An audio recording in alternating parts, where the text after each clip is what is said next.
आम आकाशर नीलिमा हेउ कि पवनर शीतलता प्रतिटी स्पंदन रे केवल महाप्रभु नाम ही प्रतिध्वनित हुए। प्रभु केवल मंदिर चारिकांत भितर आबद्ध नुहंती, से अछंती गाँ दाण्ड धूली रे, पहाड़ शिखर रे, आउ प्रतिटी ओडियार हृदय रे। सेइथिपाई तो से जगतर नाथ जगन्नाथ, आम अस्तित्वर परिचय। एई अनाबिल भक्तिर एक अनन्य रूप देखा मिले अनुगुल सहर में छाती फुले ठिया होइतिबा सुनासगड़ पहाड़ उपरे, जेउठी महाप्रभु विराजित होइछंती शैल श्रीक्षेत्र भावरे।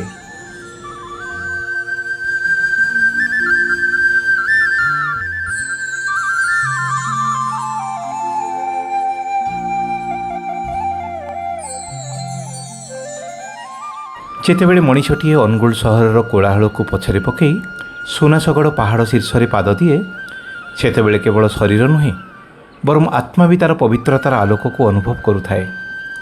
मंदिर द्वारदेश पाद देउ देउ पुरीर से 22 पाहाचर अनुभूति आपे आपे मन को छुई जाए।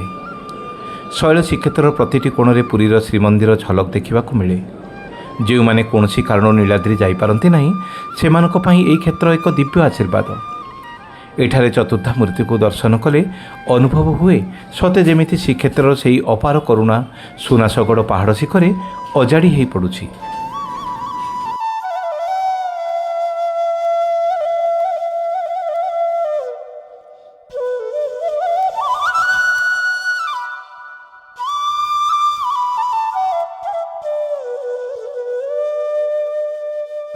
पुरीर श्रीमंदिर परी एठारे मध्य प्रभु को प्रतिदिन सकाळु राति पर्यंत विभिन्न वेशरे सज्जित करा जाए। बार अनुसार पाट वस्त्र परिधान सुबासित पुष्पर शोभा भक्तों को मंत्रमुग्ध करने को यथेष्ट थाए। वर्षर 365 दिन में एठारे पालित हुए 130 पर्व, जहाँ शास्त्रीय परंपरार एक अनन्य नमूना। रथयात्रा, चंदन यात्रा, स्नान पूर्णिमा परी पवित्र दिनगुड़िक समग्र अनुगुल महाप्रभु नामध्वनि रे प्रकंपित हुए। आम शैल श्रीक्षेत्र रथयात्रा आज समग्र जिले में बेस प्रसिद्ध। प्राय 2 लाख अधिक भक्त समागम होई सुनासगड़ पहाड़ को जनसमुद्र परिणत कर दियंती। पुरी श्रीमंदिर नीतिकांति को अनुसरण करी जेतेबेले महाप्रभु टाहिया दोहले सुनासगड़ पहाड़ तल को ओह्लई आसंती, वाह कि चमत्कार से दृश्य।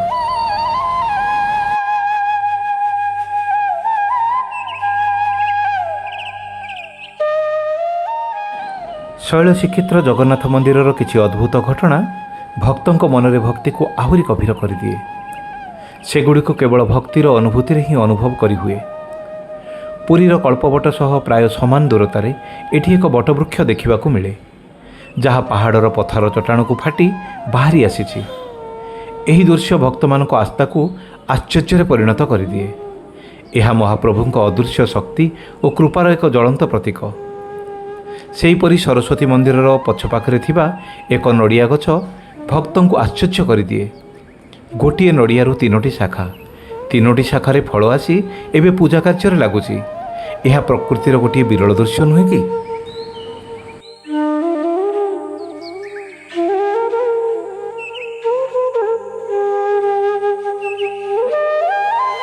आम शैल श्रीक्षेत्र मंदिर निर्माण कार्य 1946 मसीह आरंभ होता। दीर्घ 6 वर्षर अतुट धैर्य गभीर भक्तिर परिणति रे 2002 मसीहा फेब्रुआरी 22 तारिख रे महाप्रभु जगन्नाथंकर पवित्र प्रतिष्ठा सह से स्वप्न साकार होता। यह भव्य मंदिरटी सुनासगड़ पहाड़ नारे एक विशाल पथर पहाड़ उपरे ठिया होइछि। आश्चर्यर कथा है ए मंदिरटी गोटे 6 एकर अखंड पथर उपरे गढ़ा जाइछि। राजपथ ठारू 55 फुट उच्चरे पहाड़ शिखर, सेठू मंदिर चूड़ा 111 फुट। दूररू देखिले मन को खूब आकर्षित करे। सकाळर सूर्य किरणर स्पर्श हेउ कि संध्या बेले दीप आलोकर उज्ज्वलता, शैल श्रीक्षेत्र प्रतिटी रूप भक्तों मन को आनंद भरी दिए। विशेषकर संध्या पर यही मंदिर को देखिले मन हुए सते जेमिति पुरी श्रीमंदिर आत्मा यही सुनासगड़ पहाड़ उपरे झलसी उठुची।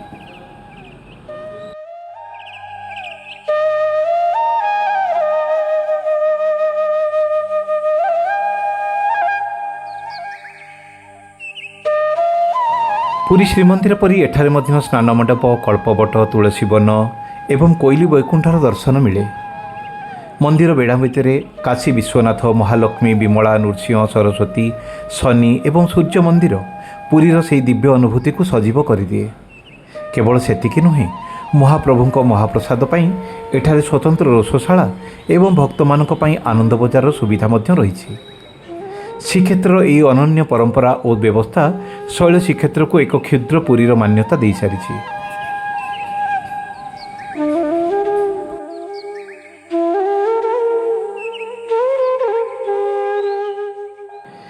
ଏହି ମନ୍ଦିରର ନିର୍ମାଣ ସମୟରେ ପୁରୀର ବଡ଼ପଣ୍ଡା ଓ ପଣ୍ଡିତମାନେ ଏଠାକୁ ଆସି ସମସ୍ତ ନୀତିକାନ୍ତି ଓ ଧାର୍ମିକ ବ୍ୟବସ୍ଥାର ସୂକ୍ଷ୍ମ ପରୀକ୍ଷା କରିଥିଲେ। ସେହି ସମସ୍ତ ପରୀକ୍ଷା ପରେ ପୁରୀ ଶ୍ରୀମନ୍ଦିରର ପ୍ରଶାସନଙ୍କ ତରଫରୁ ଅନୁଗୁଳ ଶୈଳ ଶ୍ରୀକ୍ଷେତ୍ର ଜଗନ୍ନାଥ ମନ୍ଦିରକୁ ଦ୍ୱିତୀୟ ଶ୍ରୀକ୍ଷେତ୍ର ଭାବରେ ସ୍ୱୀକୃତି ମିଳିଥିଲା, ଯାହା ମନ୍ଦିରର ଗୌରବ, ଆସ୍ଥା ଓ ଧାର୍ମିକ ମହତ୍ତ୍ୱକୁ ଆହୁରି ଉଜ୍ଜ୍ୱଳ କରିଦେଇଥିଲା।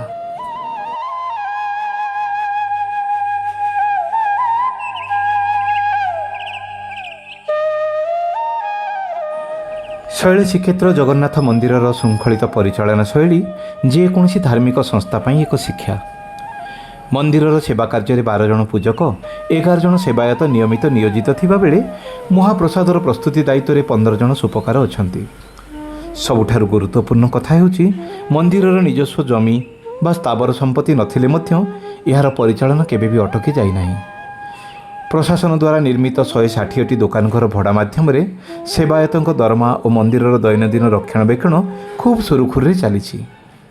यही सुदृढ़ प्रणाली एते प्रभावशाली जे अनुगुल और यार आखपाख अंचल प्राय 12-13टी मंदिर शैल श्रीक्षेत्र नीतिकांति को अनुसरण करी आज भी पूजा कार्य चली।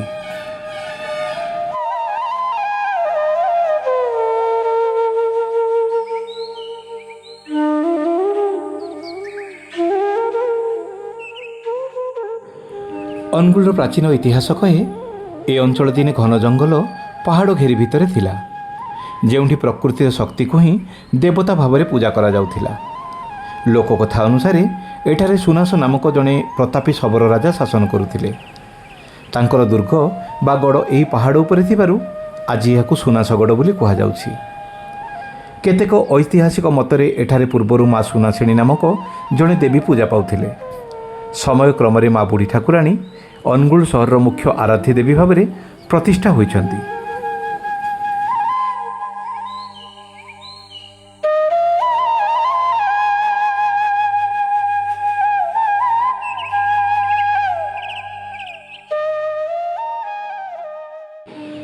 सुनासगड़ पहाड़ ही माँकर मूलपीठ। पहाड़ पाददेश माँ मंदिर। माँकर कौनसी निर्दिष्ट मानवीय विग्रह नहीं। एठारे एक शिला को ही माँकर प्रतीक भाव में पूजा करा जाए। अश्विनी मासर मूलाष्टमी ठारू महाअष्टमी पर्यंत माँ पाखे 16 पूजा अनुष्ठित हुए। यही 16 दिन माँ को साधवाणी बेश, महिषासुर मर्दिनी बेश एवं शिवदूती बेश भली विभिन्न मनोहर रूप में माँ को सजा जाए। यही समय मंदिर में चंडीपाठ एवं स्वतंत्र होमयज्ञ करा जाय थाए। अनुगुलवासींकर समस्त शुभ कार्य जेमितिक नुआ गाड़ी किणवा हेउ किंबा विवाह व्रत सबुतिरे प्रथमे माँ को निमंत्रण ही करा जाय थाए। जो पहाड़ उपरे जगन्नाथ मंदिर शैल श्रीक्षेत्र अच्छी तारी पाददेश माँ को आस्थान। एथिरु जना जाय थाए जे जगन्नाथ संस्कृति और शक्ति संस्कृति एठारे एकाठी रही। भक्त माने शैल श्रीक्षेत्र जीवा पूर्व किंबा फेरिबा समय माँ को दर्शन करने को शुभ बोली मानि थांती।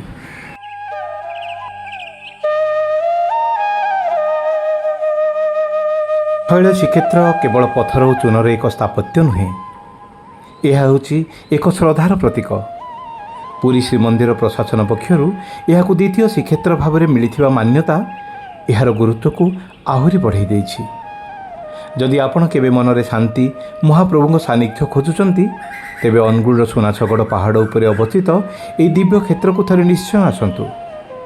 पहाड़ उपरे से शीतल पवन, मंदिर घंट घंटा ध्वनि आउ आकाश पातल प्रकंपित करुवा जय जगन्नाथर नाद आपणक प्राण को एक अपूर्व शांति भरीदेव। शांति, भक्ति और प्रकृतिर अपूर्व समन्वय देखापी शैल श्रीक्षेत्र प्रकृत में एक आदर्श पथ। जय जगन्नाथ। जय जगन्नाथ। भिडियोटी आपको केमती लगिला मतामत निश्चित रखिए। जदि आपको ये वीडियो भल लगी ताहले अनुगुल प्रत्येक लोक पाखे ये वीडियो पहुँचार दायित्व मुझे दूसरी। जदि आपण अंचल एमती किसी सुंदर सुंदर जगह थाए मत निश्चित कंटाक्ट करेंगे। अपेक्षार मु मंटू। जय जगन्नाथ, जय जगन्नाथ, जय जगन्नाथ।